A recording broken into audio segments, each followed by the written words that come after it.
Hi, my name's Jeannie Choi, and you're watching Sojo Tube. Joining me is Don Miller. Thank you so much for joining me. Well, it's a pleasure to be here. From what I know of your career, you really do speak to the heart of a lot of young Christians today. I wonder if you can share with me what you've been hearing, what kinds of struggles or concerns you feel young Christians have today. Yeah, well, young Christians really want to be involved in a movement, something that is making the planet better, making communities better, making humanity better. And I love that. I mean, there's a sense that they're not in it necessarily to serve themselves. They're in it to serve the world and be God's hands and feet here. And so it's awesome to be a part of that. And I find myself inspired by the next generation of young Christian leaders and what they care about and what they're doing. And so, yeah, I mean, it's motivating and an honor to be, a voice in that community. Sure. And for a long time, Christian really meant Republican when you talked about political sides. And in 2008, you were invited to give the closing prayer at the Democratic National Convention. Yeah. What did that mean to you, and what do you think that means that the Democratic Party is reaching out to a Christian leader like yourself? And where are Christians today politically? Yeah. Well, my own journey is that I grew up in a Southern Baptist church in Texas, and to be a Christian meant to be a Republican. It was based on a couple of issues. Abortion and gay marriage were the two main issues, and we simply could not give on those issues. But more than that, there was a prejudice and a misunderstanding against the Democratic Party, the other party. And I grew up buying into that. And as I got older, I began to not see very much progress on the issues that we claim to care about. And I would compare the civil rights movement, for instance, on abortion. 40 years ago, Robert Kennedy was asked how long did he think it would take before an African American was elected president. He said 40 years. So he nailed it. Now, this was right about the time Roe v. Wade went through the Supreme Court, and we don't see that kind of progress in that movement. Both are godly movements, but one has made enormous headway and the other one hasn't. And so I think at that point, after the 40-year experiment, we have to actually stop and say, what are the methods that this movement used, and what are the methods that this movement used? And we see the methods that this movement used being championed, the civil rights movement being championed by somebody like Martin Luther King, who loved his enemy and would even stand up against people who wanted the same things, people like Malcolm X, but who were unwilling to carry out their rhetoric in love. And Martin Luther King would stand up against, or at least rebuking those kinds of actions. And we haven't seen that in the pro-life movement. We haven't seen leaders stand up and say, yes, we agree that you are pro-life, but the way that you are communicating these ideas is not in love. And we rebuke what you're doing. If that movement would turn the other cheek and resist in love and speak in love, I'm convinced that it would be a very different 40 years than what we have seen. And so I think some leaders in those areas are beginning to understand that and make changes. Now, the other thing that I saw happening within the Democratic Party was a sincere motivation to do something about the issue. We're dealing with mostly pro-choice people. They do not believe that abortion is murder. They would say it's very debatable, and they would go into the science. 60% of the American public does not believe that abortion is murder, and we do live in a democracy. And so we have a very complicated issue. It's not going to be easy to solve. But Democrats are motivated to do something because they see it as a tragic issue, but also it gains them political favor if they can take the issue away from Republicans by reducing the number of abortions. And we've seen President Obama make an enormous pledge to reduce the number of abortions, making it one of 4 pillars of the faith-based partnership program. Right. We've never seen that with a Democrat. And so these sorts of things, these sorts of truths, are causing a lot of young evangelicals to wonder where their political affiliation might lie. Some of them are going to the Democratic Party. Some of them find themselves in a gray area in between. For years, that's where I was. I'd vote for a Republican, then I'd vote for a Democrat. And honestly, I would still go. I'm a registered Democrat, but I would still vote for a Republican if it was the right candidate. I'm simply not tied down to one party. But it's more gray than it used to be, and it's causing tension with some of our parents, right? Because things have changed. My grandmother was a diehard Democrat because she was a Christian. My mother was a diehard Republican because she was a Christian. I'm a Democrat again, not necessarily diehard because I'm a Christian, but I'm a registered Democrat. So political landscapes change, and when a group of people like the church doesn't understand the culture that's changing around it, we tend to get left behind. Right. And we're at risk of that happening, I think. So I think it is confusing. There is a lot of tension. Tension and confusion happens with change. And I think we're doing fine. Yeah, good. I like what you said earlier about young people really wanting to get on board on something that will change the world. What kind of advice would you give to young Christians and young individuals who see all of these systemic issues, big problems, and they really want to get involved? How would you advise them? Jump in. Yeah. And there's a learning curve. I think a lot of young people will jump into a movement because they like the T-shirt, right? It's just true. It's an unfortunate truth, and we roll our eyes at it. But at the same time, what a great introduction to something that 10 years down the road could be a significant resistance against oppression by the evil one against the poor and the sick. And I say jump in, get involved in some of these movements. And then what we find out is that the work is much, much harder than we ever thought it was going to be, right? Because people are in poverty for very complicated reasons. Socioeconomic prejudice, racism, these kinds of things, but also education, access to education. An issue that I work closely with is fatherlessness, fathers leaving homes. You can't just go in for a weekend at a soup kitchen and change some of these problems. And so what we can do is we can begin to be a part of a generation that is, one, holding a balm against a wound, and second, beginning to heal some of those wounds. And I believe that we will not have a perfectly beautiful society until Jesus comes back. I'm not a utopianist. I don't believe that all of our efforts, if we all mobilized, that we would ever make it perfect. I just don't believe it, because the fall of man happened and it was a big deal. But we can make things better by percentages, and we are a light to the world, and we reveal Christ when we do that. And so I think jump in. We're very hesitant, but jump in. Be willing to make mistakes.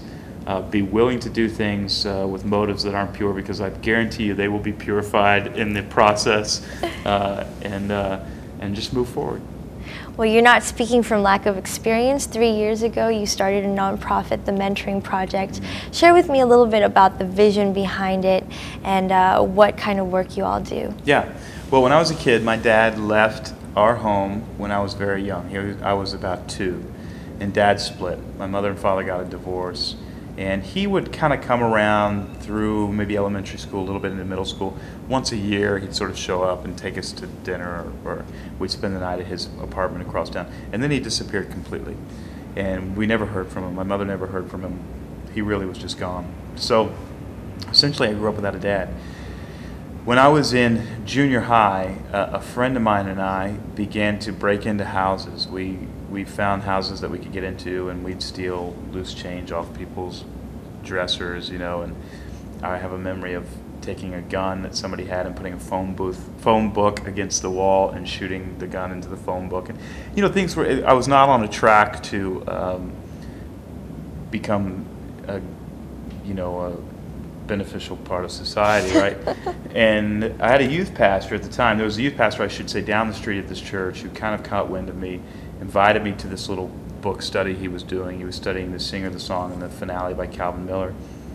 And we would show up every morning, or once a week before school, and we'd read through this book. And he noticed that I liked literature, and I think he was probably, just being nice, but he asked me to write an article for the guest article for the youth group newsletter, and I did that. And that really launched my career as a writer. So here I was, I'm breaking into houses, and this guy from the church takes me under his wing. So as I grew up and really had written some books and wrote a book for young guys growing up without dads, I realized that there are 27 million kids growing up without fathers in this country. 85% of men in prison grew up without fathers. Over 70% of teen suicides are committed by kids who are in fatherless homes. Nearly 50% in Portland, nearly 50% of kids who start school, who don't have fathers, do not finish.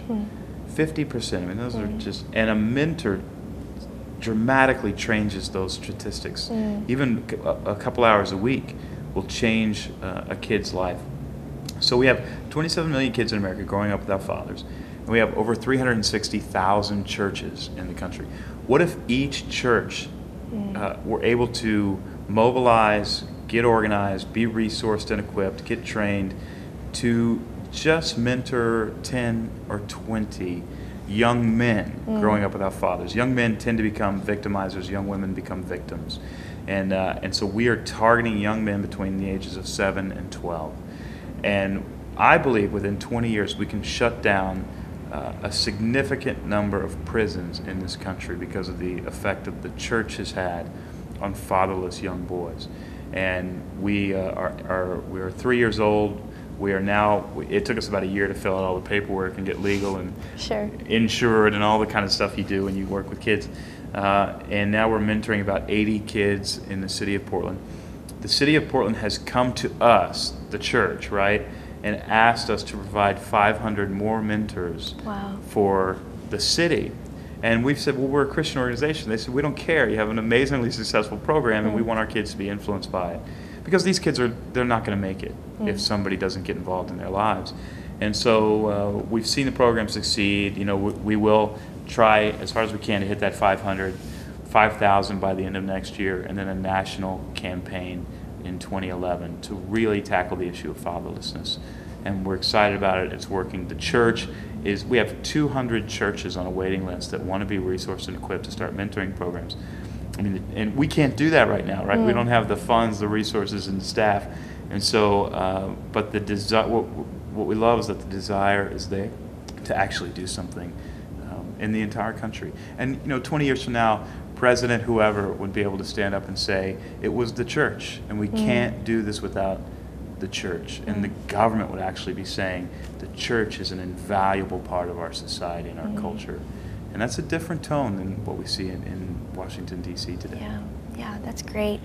My last question for you, Don. As a person of faith, what kind of spiritual disciplines do you practice in your day-to-day or anything on a consistent basis that really helps keep you refreshed and grounded? Well, I'm an artist, and so discipline is not my, you know, when the mood strikes, right? But there are things that I do daily. One of the things is I love to pray. I really love talking to God all the time. And at some point, I learned to pray to God almost as though I were talking to a friend. Of course, He's, you know, the ultimate authority, and so I don't mean to diminish His authority. But I speak to Him about everything, about silly things. And so I love to talk to God, and it's become a habit that I couldn't live without. The other thing is that I give, and I think a lot of young people, maybe their parents didn't give, but actually a percentage of every dollar that comes in, I give to God. And my assistant knows every dollar that I spend. If I go to Burger King, my assistant knows that I went to Burger King. She has access to that information. And her husband is the associate pastor at our church. And so there's a little bit of like humiliation. What are you buying? What are you spending your money on? And that has done nothing but bless my life. Wow. I mean, it has just been awesome. And I don't mean that God is like, you know, if I give to the Lord pours riches on me. There are times when I'm wondering how I'm going to make my mortgage next month. I mean, it doesn't work that way. But you know, Jeannie, I promise you this, since I've given, every year has been a more joyful year than the year before. And I have friends, you know, when you write books, you can make some money. It's very rare, but you can. And God has given me favor, and that has happened a little bit in my life. And I have seen friends who have started businesses and they've run into those situations, and they are in bondage. And I think I see money as as very much an evil that can entangle you. And so to be able to give and have those sorts of accountabilities, they govern the rest of your life. Right. And that affects work. Because now I'm not working for me, or because it's either gonna go to the government or to God anyway, right? Like, and so now I'm not working for me, and now I'm working for something else, and so it charges my work. And so it sounds like a weird thing, right? I feel like an old Southern Baptist pastor speaking to young kids, but give. And I gave off and on for years, and then about 4 years ago I said, God, I'm done. I will never ever not give you a percentage of everything. And and it was at a time of great need, and I've kept that ever since. And with God's grace, I'll continue to do that. So that's the big one. That's the really, really big one. When we're talking about ending poverty, we have to realize we are rich, rich, rich people, even the poorest among us, and we can give. Well, thank you so much, Don. It's been really wonderful speaking with you. Yeah, thank you. Thanks.